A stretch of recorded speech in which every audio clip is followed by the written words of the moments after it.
Okay, so this was the yesterday's question. कल का जो क्वेश्चन होमवर्क का था वो क्वेश्चन है ये. Now today is 9th Ramzan, 3rd May, Sunday. आओ बेटा आओ, तुम डेली लेट आ रही. बेल मारो, आ जाओ सीधा क्लास में. हेलो मत, डेली लेट आ रहे हैं आप. डेली एक क्वेश्चन हमारे पास आ रहा है. ऐसा कैसा होता है? एक आध दिन और तो क्या है कि चलता बेटा, ऐसा नहीं होना है. क्यों डिसिप्लिन आना रे भाई. असल मेन डिसिप्लिन है. डिसिप्लिन में सबसे पहला वही है कि जो है पंक्चुअलिटी. अगर अपन पंक्चुअलिटी नहीं मेंटेन करें ना तो अपन बहुत मुश्किल होती पढ़ने के लिए अपने को. हाँ बेटे,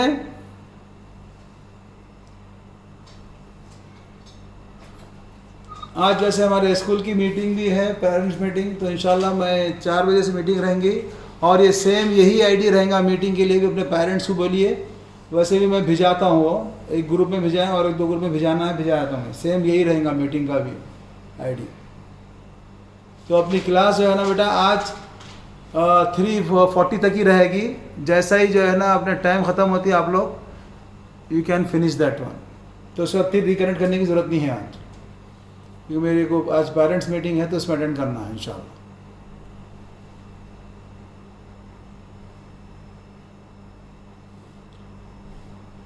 तो कल का जो क्वेश्चन था होमवर्क का, ये क्वेश्चन ये है, if you finish tell me. और कल जो भिजाए थे इस मिस्टेक्स जो है ना समझ में आ गया ना आप लोगों को? कहाँ मिस्टेक किए थे आप लोग कल? Yes sir. Okay. So now here we can suppose 2 points. Let a plus b, a minus b, और एक पॉइंट है b, a minus b, a plus b. These 2 points are divided by the point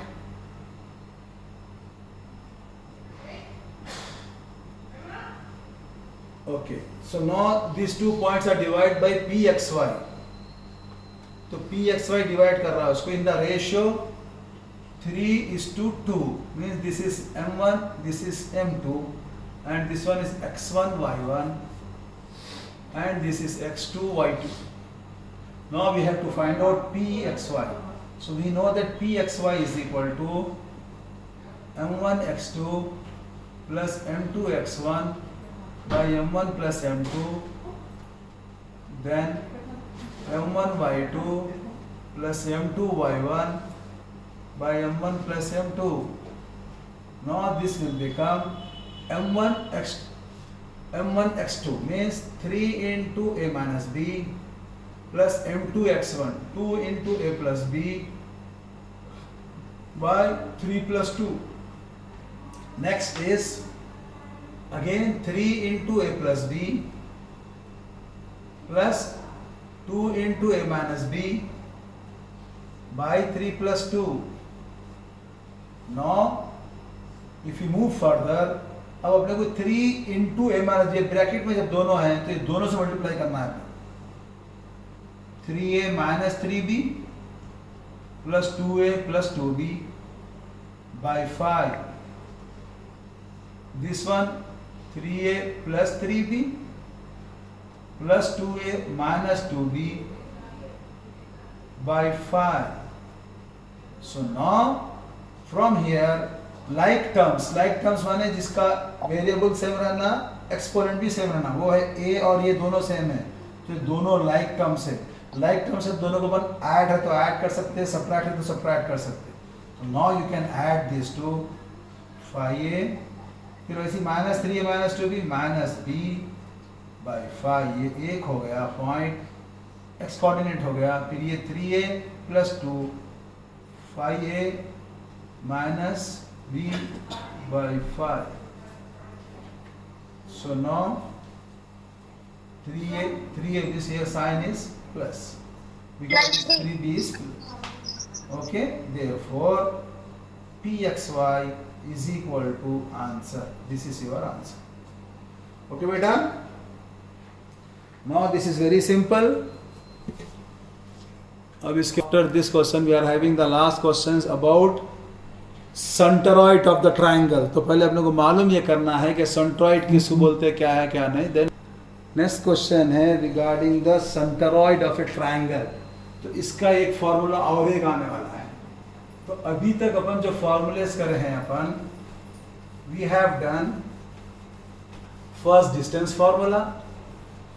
After that we did section formula.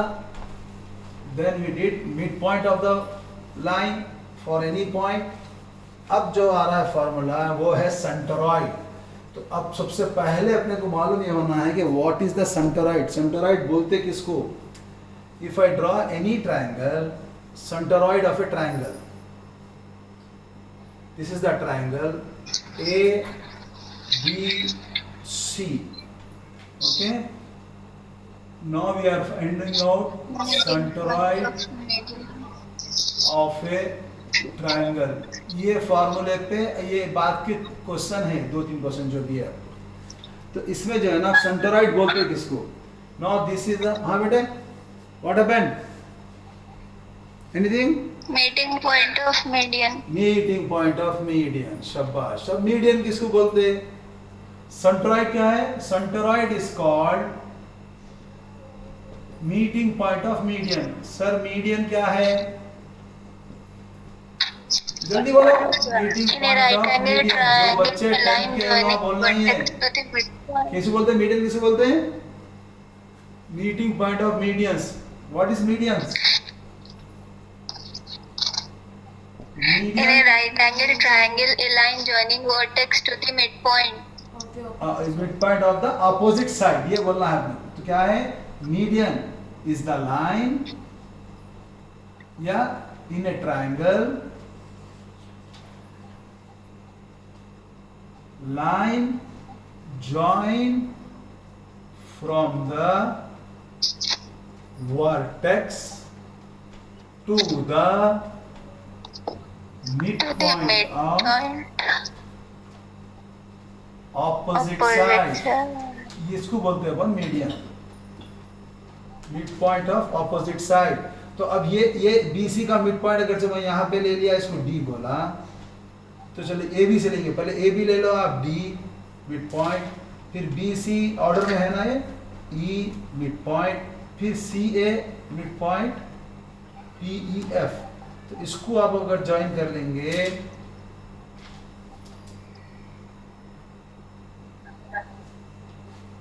so here this AE, CD and BE are the medians.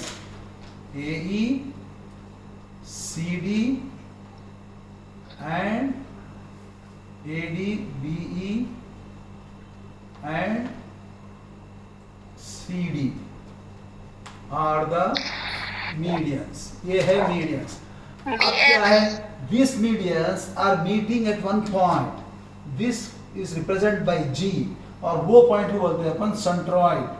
Medians are meeting at G, so this G is called the centroid. तो यहाँ पर अपने पास centroid जो है, सो अपने meeting point of median जो बोल रहे हैं, तो सेंट्रॉइड को अपन G से भी रिप्रेजेंट करते हैं.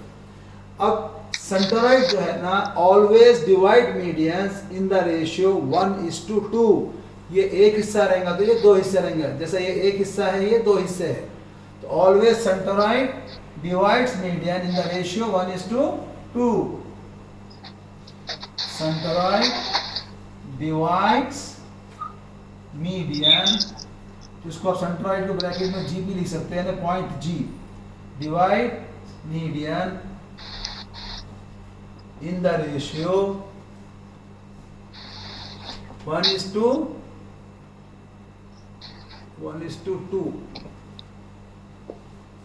तो अब इसको जब अपन जो है, ये जो सेंट्रॉइड है, अब जब मीडियन है, अगर ये पॉइंट x1 y1 कोऑर्डिनेट्स दे दिया आपने को ट्रायंगल के, x1 y1, x2 y2, x3 y3,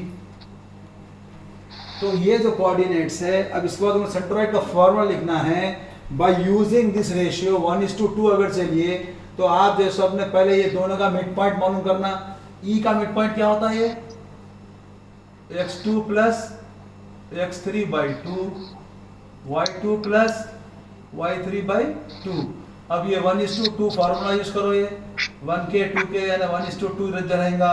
तो आपको जैसे अपने जो फार्मूला जो आएगा आपको, you will get this formula centroid. आप ये फार्मूला याद रखना है, centroid G is equal to x1 plus x2 plus x1 plus x2 plus x3/3 y1 plus y2 plus y3/3। तो ये फार्मूला आपने भी याद रखना है इंशाअल्लाह ताला। Okay, come on do it. When we draw the diagram from vertex, it will have the two parts, and from the line it will have the one part. Here also similarly one part, this is two part. ये भी जैसे अपने two parts one part ऐसा आता है आपको। 1:2 का जो रेशियो आता है, this is the ratio. So you have to remember this. 1:2 बोलिए आप, या अगर if you are considering from the vertex, you can say अब ये क्या है, फ्रॉम द लाइन है 1:2 और from the vertex 2:1। It may be anything.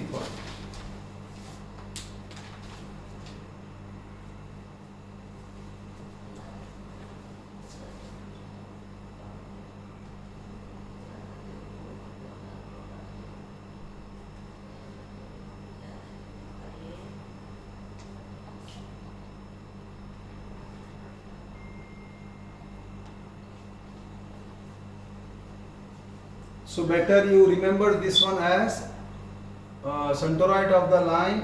Centroid divides median from the vertex in the ratio 2:1। ऐसा लिख लो आप, बेहतर है उसका। हाँ, you remember this one as 2:1 case में याद रखो from the vertex।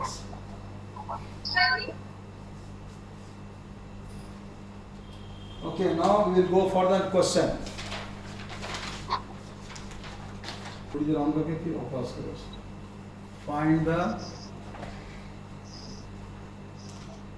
coordinates of coordinates of centroid of the triangle with vertices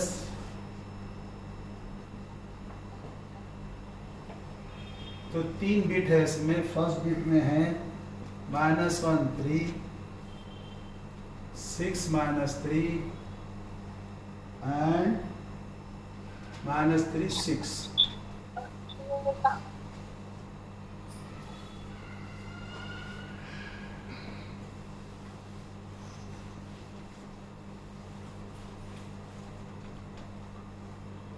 तो इसके अंदर आपको जो है सपने, you can draw a triangle A -1 3 B 6 -3 C -3 6। You have to find out the centroid, write the formula. We know that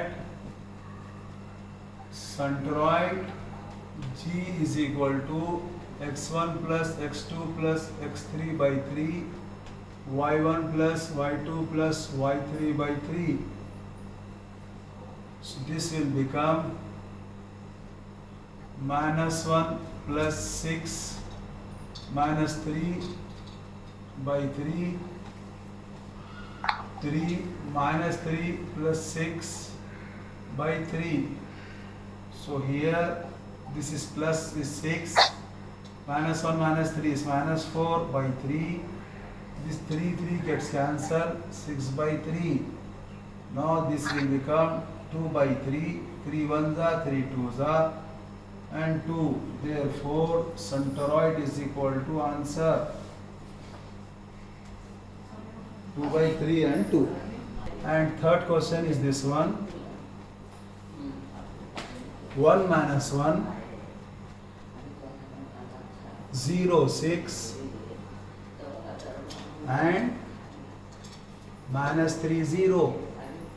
So these two questions are there. You have to do in homework and check that one.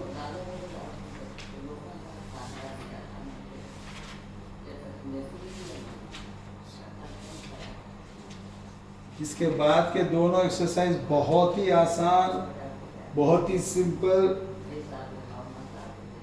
कोई मुश्किल नहीं है वो। तो एक ही फॉर्मूले पे है 7.3।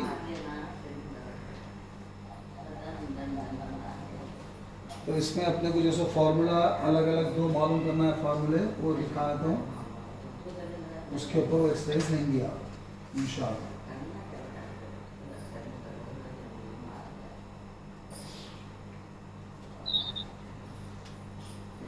हो गया बेटे?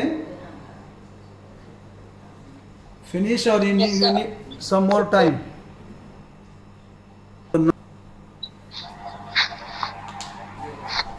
Now we are going to find out area of triangle. जो बच्चे 9th के हैं वो लोग तो जैसे हमने एरिया ऑफ ट्राइंगल बोलते हैं, जहन में फार्मूला कौन सा आ जाना? Half into base into height. शाबाश। क्योंकि ये करे थे अपन, अगर ट्राइंगल कौन सा भी रहा, ऐसा ट्राइंगल है ए बी सी, ये बेस है और ये हाइट है, एरिया इज इक्वल टू, यहां से यहां तक पूरी हाइट है, ये area is equal to half into base into height. ये तो एक करे थे अपन, और इसकी यूनिट्स है square units, you know very well. ये एक फॉर्मूला हो गया। मगर अपन यहाँ पर जो है कोऑर्डिनेट ज्योमेट्री कर रहे हैं, तो जब कोऑर्डिनेट ज्योमेट्री जब कर रहे हैं तो इन्हें ना तो बेस देंगे ना तो हाइट देंगे, इन्हें क्या देंगे? कोऑर्डिनेट्स देंगे, यानी x1 y1 x2 y2। तो अब ये जब दे रहा तो सर इसका फॉर्मूला तो अलग हो जाएगा। जी हाँ, अलग हो जाएगा। तो इसका फॉर्मूला जो है, ये ट्राइंगल के लिए जो फॉर्मूला है, area of triangle is equal to, if 3 coordinates are given, तो इसका फॉर्मूला आपको याद रखना है, area is equal to half, ये लाइन डालेंगे मॉड। मॉड का मतलब ये है अंदर की वैल्यू अगर से माइनस में भी आ गई तो उसका आंसर अपन प्लस ही बोलते हैं। अगर मैं -3 बोलूंगा तो -3 है, मगर जब कभी भी मैं मॉड में लिखूंगा तो इज इक्वल टू क्या बोलेंगे अपन? ये +3 बोलेंगे। आप पूछेंगे सर वो क्यों? वो इसलिए कि अगर मैं ये कोऑर्डिनेट्स, इसके भी यानी कोऑर्डिनेट सिस्टम जो है अपना, इसको अपन प्लस लिए ये पूरा और ये माइनस लिए। हेलो अस्सलाम वालेकुम रहमतुल्लाह, जरा थोड़ा, तो ये -1 -2 -3 है, ये 1 2 3 है। अब इसमें क्या मालूम बेटे, जब लेंथ जब बोल रहे हैं ना, तो यहाँ से यहाँ तक भी अगर मैं स्केल रख के लेंथ मेजर करूंगा तो 3 सेंटीमीटर ही है। वैसे इधर भी मेजर करूंगा तो ये भी क्या है? 3 सेंटीमीटर ही है। तो what is this minus? This minus shows only the direction, खाली लेफ्ट हैंड साइड और राइट हैंड साइड, मगर अपन डिस्टेंस तो क्या रखेंगे? अपन प्लस में ही रखेंगे उसको। ओके, तो इसके वास्ते जब कभी भी अपने को एरिया रहा या डिस्टेंस रहा तो वो चीजों को अपन मॉड में लिखते। तो इसका मॉड का मतलब ये है, if you are getting the value in negative then you will get the answer in positive only. तो इसका फॉर्मूला है हाफ मॉड ऑफ, अब यहाँ पे x1 लिखेंगे पहले, बहुत सिंपल है इसको याद करने का भी, खाली आप साइकिल का ऑर्डर याद रखना, बस ये साइकिल याद रखो, ऐसा ऐसा ऐसा। x1 पहले लिखेंगे इंटू y2 माइनस y3, फिर plus x2 into y3 minus y1, फिर plus x3 into y1 minus y2। तो ये फॉर्मूला है आपको area of triangle in if coordinates are given, area of triangle is equal to, तो इसको खाली delta भी बोलते हैं एरिया ऑफ ट्राइंगल के। डेल्टा का मतलब क्या है? अंदर की जो फिलिंग जो रहेंगी that is called the area. तो ये एक फॉर्मूला है। अब एक फॉर्मूला है इसमें, वो क्या है मालूम? अगर इसके अंदर जो अपने ये कोऑर्डिनेट्स है, मैं सर कोऑर्डिनेट्स नहीं देके 3 साइड्स दिया, तो ये साइड ये साइड ये साइड तीनों दिया, तो उसका फॉर्मूला क्या है? तो वो फॉर्मूला भी अलग है। I will show you, this is the first formula, this is second formula, now even third formula also you have to write, that is called the Heron's formula. उसको बोलते हैं अपन हीरॉन, जैसा कि मैथमेटिशियन था वो जो है ना, अगर साइड्स अगर रहे तो जैसे अपने फार्मूला उन्हें इजाद करा, तो ये फार्मूला भी आपको you have to remember that one. ये फार्मूले में क्या है, अगर वही ट्राइंगल है, वर्टिसेस नहीं दिया यहाँ पे, ये वर्टेक्स है A B C, but coordinates are not given. A को जो है ना, अगर कैपिटल ए ये रहा तो इसकी अपोजिट साइड को अपन स्मॉल ए बोलते हैं, बी अगर रहा तो इसके अपोजिट साइड को अपन स्मॉल बी बोलते हैं, ये सी बोलते हैं, और ये पूरे यूनिट्स में चलेंगे, A units, B units, C units. तो इसका जो फार्मूला है, area of triangle is equal to, बोलिए,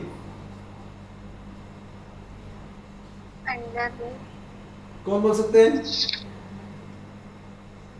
तो ये है, चलिए मैं भी आप इसमें इंशाल्लाह ताला, it is there in your book, you can find out very easily, it is there, under root s into s minus a into s minus b into s minus शाबाश, s minus a into s minus b। तो ये formula है, under root s into s minus a into s minus b into s minus c। Sir s क्या है? s जो है ना, perimeter को ऐड करके 2 से डिवाइड करना, तो ये है c।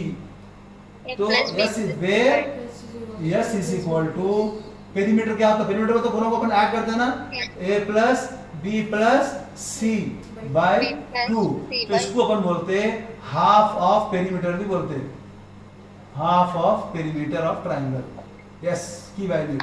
तो ये फार्मूला आपको जैसे अपने ये हीरोन्स जैसे अपने मैथमेटिशियन है वो दिए हुए हैं, तो ये फार्मूला भी आपको याद रखना है। Now you have to remember all this formulas, okay close. तो इंशाल्लाह बकाया जो यानी एक्सरसाइज वगैरह अपन कल स्टार्ट करेंगे, और 1-2 दिन में अल्लाह चाहा तो 2-3 दिन में हो जाएगा कोऑर्डिनेट ज्योमेट्री इंशाल्लाह। ओके सर, ओके, अल्लाह हाफिज़। ओके, अल्लाह हाफिज़।